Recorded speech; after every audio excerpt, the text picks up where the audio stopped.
Voilà, Emmanuela, dans le discours de Kone Katina nous a énuméré ici, il nous a dit que les étrangers qui ont fait près de 50 ans sur le territoire ivoirien seront désormais naturalisés en tant qu'Ivoiriens.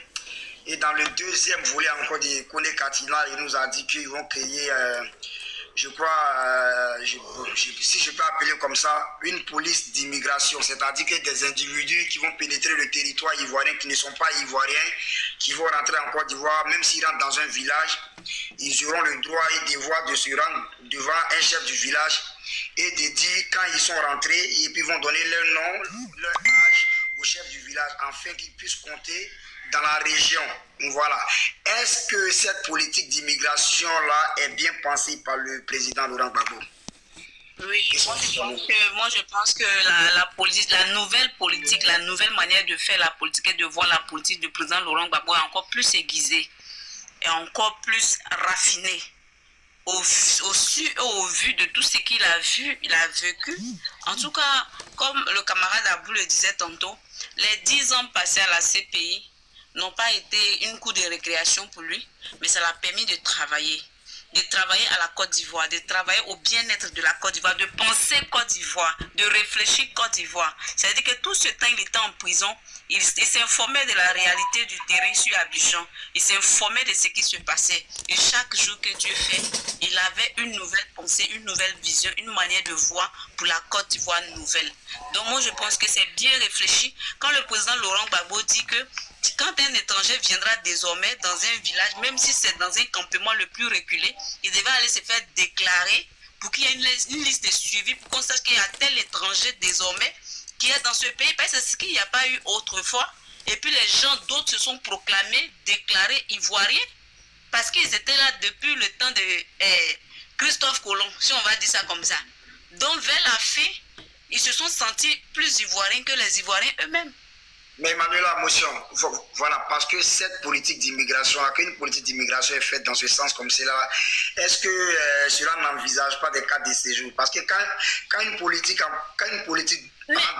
commence à être contrôlée, c'est que là on te parlera oui, je te dis que Escobar, même aux États-Unis, je ne suis jamais parti, on a des parents qui y vivent, quand tu arrives là-bas, on te fait une carte de séjour, ton ID. On te fait une carte de séjour jusqu'à ce que peut-être tu aies ta nationalité. Donc c'est partout dans tout le monde entier. Maintenant pourquoi? Ok, vas-y. Donc moi je crois que c'est bien pensé, c'est bien dit. Dès lors, parce que c'est ce qui n'a pas été fait autrefois, qui a créé ces problèmes de manipulation, d'où les étrangers ayant duré ici, qui ont travaillé dans les champs des baoulés, des bêtés de nos parents, se sont vus ivoiriens, leurs enfants qui sont venus après eux se sont vus ivoiriens. C'est normal de naître sur le sol ivoirien et puis vouloir être ivoirien, on peut te l'accorder. Mais ça ne veut pas dire que tu n'as pas d'origine, qu'il n'y a pas d'où tu viens. C'est quand même mal pensé. Parce qu'on peut vouloir être par exemple américain, mais même tu as beau faire 1000 ans là-bas, mais un jour ils vont te rappeler que tu es américain, mais originaire de la Côte d'Ivoire. C'est ce que l'on doit accepter, c'est ce que les autres peuples qui sont venus en Côte d'Ivoire doivent apprendre à accepter. À un moment donné, il faudrait que les gens acceptent ça. Ce n'est pas du racisme, ce n'est pas de la xénophobie, mais c'est de la réalité. C'est normal, c'est un fait réel qui existe partout, dans tout le monde entier, dans tout l'univers. C'est une bonne politique. Oui, c'est très bien aiguisé, c'est très bien pensé. Et c'est bien dit exactement, parce que dès lors qu'un étranger arrive dans un village, dans un campement, il faudrait qu'il faille se faire enregistrer, qu'il y ait une suivi, tout ça, qu'on sache que tu es tel parti, tu es telle ethnie, tu es telle nationalité. C'est important. Il faut une traçabilité, parce que quand l'homme passe... Et enfin, pourra s'intégrer dans la société, au fait. Et enfin, pourra s'intégrer. Parce que quand même, il y a des vrais Ivoiriens et il y a des personnes qui sont Ivoiriens de fait. Mais nous tous, on est Ivoiriens. Mais à un moment donné, ce n'est pas un péché de dire que telle personne est 100% pure, 100 Ivoirien de père et de mère. Ce n'est pas un crime. Ce n'est pas un crime. Apprenons à creuser l'abcès. C'est important. Moi, je suis d'accord avec cette nouvelle politique. Motion. Au fait, vous savez, moi je vous rejoins. Hein. Mais est-ce que vis-à-vis, parce que notre pays aujourd'hui est en train de souffrir d'un grand phénomène de fraude de notre nationalité et de fraude de notre passeport, est-ce que cela ne viendra pas au moins freiner ce phénomène-là? Est-ce que si on a bien aiguisé ça qu'on a mis en place, est-ce que ça ne va pas freiner ça au fait? Est-ce que, voilà, non, ça ne va pas freiner. Au contraire, ça va nous permettre d'empêcher le fraude. Ça va empêcher la fraude des passeports, de la carte d'identité. Ça va empêcher tout ça aussi. Il y aura une bonne suivi. Parce qu'autrefois, c'est tout cela qui n'a pas été fait. C'est pourquoi tout le monde arrive à usurper l'identité ivoirienne. À un moment donné, moi-même, franchement, j'étais découragée d'être ivoirienne. Parce que tu voyais tout le monde avec le passeport, la carte d'identité ivoirienne. Quand tu arrives dans des pays, toi-même, tu es étonné. Des Maliens qui se proclament ivoiriens. C'est-à-dire qu'ils ne se sentent plus ivoiriens que toi-même qui es ivoirienne. Souvent, ça fait quand même mal un peu. Mais bon, on accepte. Donc, à un moment donné, c'est important. Il faudrait une bonne suivi, une bonne politique mise en place pour qu'il n'y ait plus cette histoire de tribalisme, cette histoire de xénophobie, cette histoire de malinterprétation. Il faudrait que chacun connaisse sa place et chacun soit fier d'où il vient. Moi-même, je le dis toujours, si j'avais une double nationalité, j'aurais été contente aujourd'hui là. Parce que quand tu as une double nationalité, c'est avantageux pour toi qui a cette double nationalité-là. Parce que nous qui avons qu'une seule nationalité là, quand c'est périlé, quand c'est gâté, on ne sait plus où aller. Mais vous qui avez la double nationalité, quand c'est gâté, vous pouvez aller. Oui. Ma soeur Emmanuela Motion, quand tu parles de ça va cesser cette histoire de xénophobie, là je te rejoins parce que tu sais, des gens ont galvaudé cette histoire-là de, je sais pas, des vrais Ivoiriens, ils ont pris ça pour en faire de cela un programme de société et c'est ce qui a envoyé la guerre en Côte d'Ivoire. Parce que si on met fin à ce phénomène-là, je crois que des politiciens seront bien avertis, ils vont commencer à faire des programmes de société pour les Ivoiriens et pour les amis de la Côte d'Ivoire, c'est ça. Effectivement. Pour les étrangers qui seront en Côte d'Ivoire. Mais d'abord pour les Ivoiriens en premier, je veux dire. Effectivement, parce que toute la politique qui ont dégrégolé, qui ont déblatéré nos camarades, le président Laurent Gbagbo et le président Kone Katina, franchement, c'était des sujets vraiment très sérieux. Parce que moi, je veux dire que quoi, tout ce qu'ils ont énuméré là, c'est des choses autrefois, parce qu'on sait que le RDA, ils n'ont pas de programme de société, on sait quand même qu'ils vont venir nous copier. C'est pourquoi ils ont été très sages de dire que non, on ne va pas tout expliquer ici. C'est-à-dire on donne que des superflus, mais le fond sera traité après, au moment opportun. Voilà. Parce qu'ils savent qu'ils sont toujours copiés, mais jamais égalés.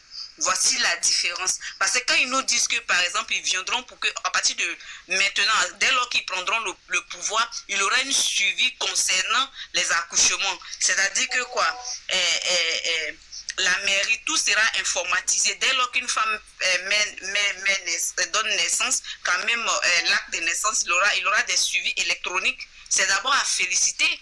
Parce que quand tu arrives en Côte d'Ivoire, le système, il est lent. Pour un petit dossier où tu pouvais peut-être prendre 2 jours si c'était électronisé, mais tu peux prendre 2 mois, partir ici, venir ici, alors que si c'est électronisé, tu peux être à Abidjan et puis on faxe ça ou bien on envoie ça par mail. C'est très facile et ça va nous alléger la tâche avec l'intelligence artificielle au jour d'aujourd'hui. Donc moi je pense qu'ils ne sont pas en déphasage avec l'évolution. Franchement, ils ne sont pas en déphasage du tout. Ils sont au parfum de tout ce qui se passe et ils ont réajusté la politique. Comme la politique, on le dit toujours, que la politique c'est le fait d'ajuster la réalité du moment et de faire la politique du moment. Et c'est ce qu'ils sont en train de faire, c'est ce qu'ils vont proposer à la nouvelle génération. C'est-à-dire qu'ils n'ont pas oublié l'outil informatique, tout ça. Parce qu'ils savent qu'au jour d'aujourd'hui, l'intelligence artificielle agit beaucoup dans le monde futuriste qui arrive. Parce que c'est un monde vraiment qui sera beaucoup de technologie. Donc, du coup, il faut agir avec son temps. Donc, le président Laurent Gbagbo a pensé aussi à ça. Et quand il a parlé aussi de décentralisation, il a énuméré pourquoi il faut décentraliser Abidjan, désengorger Abidjan. Par rapport au changement climatique, il a donné l'exemple du Nigeria, tout ce que le camarade a déjà parlé, je ne vais pas m'appuyer dessus encore. Il a parlé de la sécurité du pays. Parce que les gens lui reprochent de n'avoir pas été ferme avec la rébellion. Mais il a expliqué tout ça aussi. Donc, ce qui veut dire que quand il viendra, eux, les systèmes de sécurité qu'ils sont en train de montrer, eux, ils pensent que c'est la seule manière, mais peut-être que le président Laurent Gbagbo viendra avec une autre sécurité, même plus approfondie même que ce qu'ils sont en train de nous montrer, mais pas de la barbarie. Parce que eux, à cette politique, ils ajoutent de l'injustice, de la barbarie, de la tyrannie, et ils ajoutent aussi du trauma. Donc, ça ne sera pas pareil. Ça ne sera pas pareil. Et aussi, il y a le fait de dire qu'ils vont quand même donner du travail, penser à la jeune population, aux jeunes et aux femmes. Ils ont parlé de ça aussi. C'est-à-dire, ils ont parlé aussi de la démocratie. Parce qu'on sait qu'aujourd'hui, il n'y a pas de démocratie en Côte d'Ivoire. Alors là, pas du tout. Pas du tout. D'où il a parlé, par exemple, de la justice, tout ça. Donc, au jour d'aujourd'hui, il va laisser, par exemple, les journalistes s'exprimer librement. En son temps, les journalistes s'exprimaient librement. On mettait personne en prison. Mais aujourd'hui, quand tu dis quelque chose qui va dans le sens opposé du gouvernement en place, mais soit tu te vois bailloté, bien tu te vois mis en prison, bien tu te vois vraiment enlevé, bien tu te vois tué. Donc, il n'aura plus ça. Au fait, il a décrié tout l'État. Il a dit que lui n'est pas économiste. C'est que nous, on a toujours dit. Il dit lui n'est pas économiste, mais il s'est fait entourer des économistes en tant qu'historien. Et c'est ce qui lui a valu ce qu'il a fait. Et encore mieux, quand il prendra le pouvoir, il va nous donner le pouvoir, c'est-à-dire la joie, le pouvoir d'achat, l'aisance, l'opulence, la santé, tout ce que nous aspirons et tout ce que nous voulions, il va nous l'accorder. Mais nous, ce que nous avons à faire, c'est de lui donner le pouvoir, comme il a dit en 2000. Et comme il nous le redit aujourd'hui, en 2024, faisons-lui confiance. Il a parlé de ça aussi. Et aussi, parce que moi j'ai tout énuméré, il a parlé aussi de l'Union africaine. Parce que c'est pourquoi il a dit qu'à son âge, quand il vient au pouvoir, ce n'est plus la stabilité que lui, le président Laurent Gbagbo, il cherche. Ce n'est plus le nom. Mais à son âge, il vient pour une bonne conclusion. C'est-à-dire les combats antérieurs dont il a mené, il vient pour les solder par une victoire. Couronner ça d'une victoire. C'est ce qu'il vient pour faire. Parce que le combat, il est grand. C'est-à-dire en créant l'Union africaine, ça serait de réussir un pari. Là où ils ont tué nos ancêtres, les Patrice Lumumba, où ils ont tué Thomas Sankara, toutes ces personnes-là, ça sera vraiment faire honneur à l'Afrique. S'il reçut ce pari-là. Donc il a parlé de l'Union africaine. Il a parlé aussi de la lutte contre le chômage, contre la corruption. Il a parlé de tout ça. Il a parlé aussi, par exemple, des ressources minières, d'où, par exemple, Petrosi, qui va se voir être décentralisé, pas décentralisé, mais vraiment réapproprié, réorganisé, restructuré, et qui va faire profiter d'abord aux nationaux et ensuite aux Africains. C'est-à-dire que dès lors qu'il aura peut-être un appel d'offres sur le plan pétrolier, par exemple, s'il y a un Mexicain qui viendra en Côte d'Ivoire, on va voir sur la table quelles sont les propositions. S'il y a un Ivoirien ou un Guinéen et ce Mexicain, celui qui sera le premier, ça sera l'Ivoirien, et par la suite, le Nigérien peut-être, et en dernière position, le Mexicain. C'est-à-dire on va parler d'abord d'Africains, d'Ivoiriens et après d'Africains. D'abord, c'est-à-dire que les ressources vont profiter à nous les Ivoiriens et par la suite profiter aussi aux Africains. D'où le combat. Et ils vont diversifier aussi les partenariats pour que chacun puisse voir le mieux offrant, le plus offrant pour faire son bon choix. Ils ont parlé de ça. C'est-à-dire que l'homme Gbagbo est resté fidèle dans ses bottes et il a encore plus élargi son éventail pour voir encore d'autres choses et ajuster. Parce qu'il a vu qu'en 14 ans de gouvernance, ceux qui sont là ont fait des erreurs monumentales, gigantesques, qui coûtent aujourd'hui l'œil à tous les Ivoiriens au jour d'aujourd'hui parce que nous pleurons tous. Et ils ont aussi parlé d'un projet, du projet pour le secteur informel.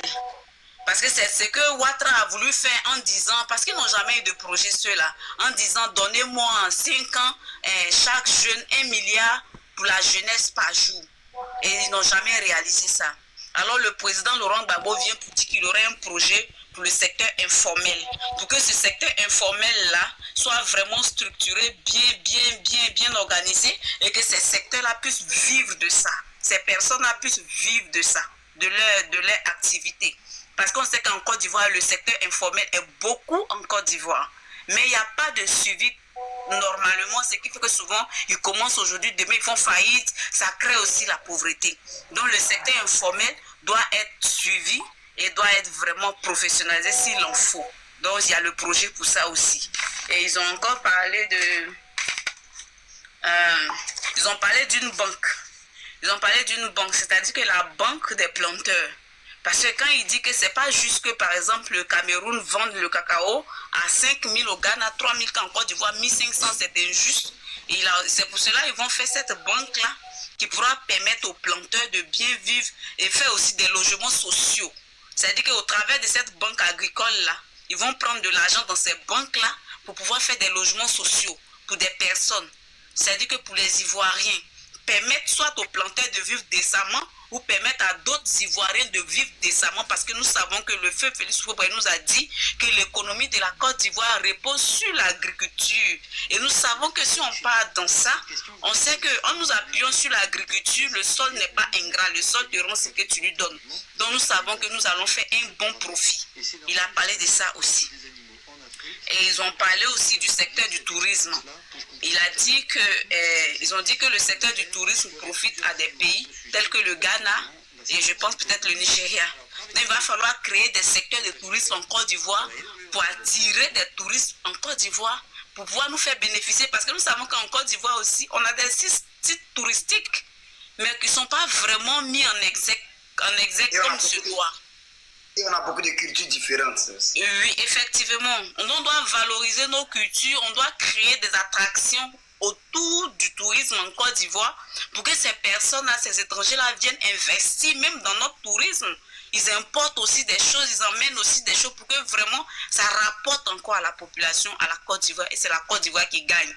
Donc moi, je pense que le nouveau gouvernement qui viendra, le nouveau PPACI, le nouveau Gbagbo qui viendra au pouvoir, vraiment c'est la renaissance. Je pense que tel un phénix, il renaît de ses cendres avec beaucoup de victoires, beaucoup de promesses pour la Côte d'Ivoire, parce que vraiment ils ont égrené un chapelet vraiment de bonnes choses pour la population ivoirienne. Ils ont parlé aussi de l'aéroport. Le président Laurent Gbagbo a parlé de l'aéroport, parce que c'est pas juste qu'un pays comme la Côte d'Ivoire, qui se veut émergent, qui a au moins 100 ponts, comme ils le disent là, est vraiment que l'aéroport d'Abidjan qui soit vraiment international, vraiment c'est pas juste. Donc ils disent qu'ils vont prendre soit l'aéroport de San Pedro, le rendre vraiment impeccable, le rendre à l'image du pays, prendre aussi celui de Yamoussoukro, essayer vraiment de faire de ça des aéroports internationaux pour que ça puisse profiter à des personnes, à tout le monde, à toute la population et même aux étrangers, pour que vraiment l'aéroport Félix Houphouët-Boigny puisse pour essayer de donner du souffle à ça aussi, parce que ça, il y a longtemps, ça est là. Faut du nouveau. Voilà, la rénovation, c'est ça aussi. Et ils ont parlé aussi du transport. Ils ont parlé du transport, ils ont parlé des voitures, des vieilles voitures, tout ça. Il y a un projet pour ce secteur aussi. Ils ont parlé aussi de l'énergie nucléaire, parce qu'ils ont dit que c'était pas juste que le Niger, à côté de nous, ait l'uranium et qu'en Afrique, on n'ait pas de centrales nucléaires, on n'ait pas de nucléaire chez nous en Afrique. Donc tout ça, je mets ça dans le panier de l'Union africaine au fait. Parce que quand on va prendre cette paragraphe-là, qu'on le met dans le panier de l'Union africaine, tout ça, c'est pour dire que l'homme Gbagbo lutte toujours pour l'Afrique. C'est-à-dire qu'il a toujours des projets pour la Côte d'Ivoire et aussi featuring avec l'Afrique. Parce que si la Côte d'Ivoire émerge, c'est l'Afrique qui émerge. Si l'Afrique émerge, c'est la Côte d'Ivoire qui gagne. Donc, il a vraiment pensé aussi à tout sur ce plan-là aussi. Et il a parlé aussi des frais de l'AES. Il a parlé, par exemple, du Burkina, du Niger, du Mali, que bientôt ils vont faire sortir les monnaies. Ce qui veut dire qu'il est en contact avec ces personnes-là. Il est en contact avec ces jeunes générations. Et il les conseille toujours. Malgré qu'il y avait les représentants de la France là, il n'a pas eu peur de s'exprimer tel que nous le connaissons, le président Laurent Gbagbo. Il n'a pas eu peur du tout de dire ce qu'il pensait d'eux. Il a dit justement ce qu'il avait en cœur et ce qu'il souhaitait pour la Côte d'Ivoire, sa nation, sa patrie aimée. Parce qu'il n'a pas fait tout ça pour rien. Et il a aussi parlé de Guy Robert. Il a parlé aussi du Congo. Oui, j'ai énuméré tout ça, ça est sur mon papier. Il a parlé de Guy Robert.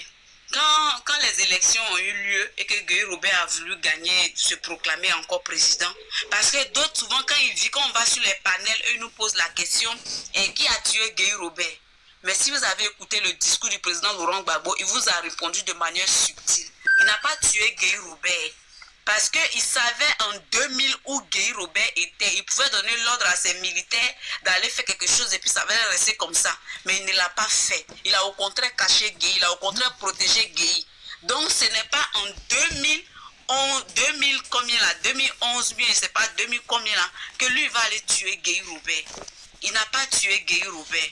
Le président Laurent Gbagbo n'a jamais tué Gueye Robert. Celui qui a tué Gueye Robert, c'est celui qui continue de tuer les Ivoiriens. C'est pour ça que sa colère s'est levée quand il a dit qu'il y a eu des morts à Diokwe, à Gutrozon, à Djiglo, au nord, et pas au nord, à l'ouest, à Boaké, et même à Grand Bérébu, comme un jour Escobar, tu nous disais, il a parlé de ces victimes-là, de ces morts-là, que forcément, il doit avoir des enquêtes, il doit avoir des confessions, et ces enquêtes doivent aboutir à des arrestations. Parce qu'il faudrait qu'on sache les coupables de ces faits-là, pour que les Ivoiriens soient réconciliés et la paix, pour que cette plaie-là soit guérie. Parce que tant que la lumière n'est pas faite sur ces crimes, ces atrocités-là, on ne sera jamais réconcilié. Parce que lui, le président Laurent Gbagbo, il a si bien dit, je suis parti à La Haye, j'ai purgé ma peine, on m'a jugé, et ils ont déclaré que je suis innocent. Alors, qui a fait? Donc, il faudrait qu'il y ait de la lumière. C'est ce qui fait peur au RDR. C'est pour cela qu'ils veulent tout faire pour empêcher le président Laurent Gbagbo de revenir aux affaires. Parce qu'ils savent qu'il aura une lumière sur tous ces crimes-là. Ça ne peut pas rester impuni. Il aura une lumière sur ces crimes-là. Donc, du coup, ils sont alarmés parce qu'ils savent qu'ils ont les mains trempées de sang. Et il a aussi parlé, comme on appelle, l'énergie. Bon, le puits de pétrole, tout. La nationalité aux Africains, les villageois, machin, ok. Et il a parlé aussi de... Et le président Laurent Gbagbo, on a senti c'est quelqu'un qui voulait la justice. Il voulait qu'une justice soit faite. Une justice pour ces victimes de guerre. Une justice pour tous ces morts, pour tous nos morts. Parce que quand il est revenu, il a dit, laissez-moi pleurer mes morts. Il faudrait qu'il y ait une justice pour toutes ces personnes-là. Parce que ça ne peut pas rester comme ça. Il faudrait qu'il y ait une justice. Parce que si le président Laurent Gbagbo était coupable de quelque chose, il n'allait pas parler comme il a parlé aujourd'hui. Il a dit ce qu'il pensait. Et je suis d'accord avec ce qu'il a dit. Le président Laurent Gbagbo a des bons projets pour la Côte d'Ivoire, a des projets vraiment de bien pensés, bien construits, des projets rénovés, des projets bien structurés pour la Côte d'Ivoire. Et c'est nous qui allons gagner parce qu'il a dit qu'on a des combats. On a vraiment des combats. Parce qu'il faudrait que l'Ivoirien quitte dans la peur. Parce que nous sommes apeureux au jour d'aujourd'hui. Et il est venu pour nous injecter la dose du courage au fait. Parce que nous avons vu ceux qui disent que le président Laurent Gbagbo est vieux. Il n'est pas vieux. On a vu un monsieur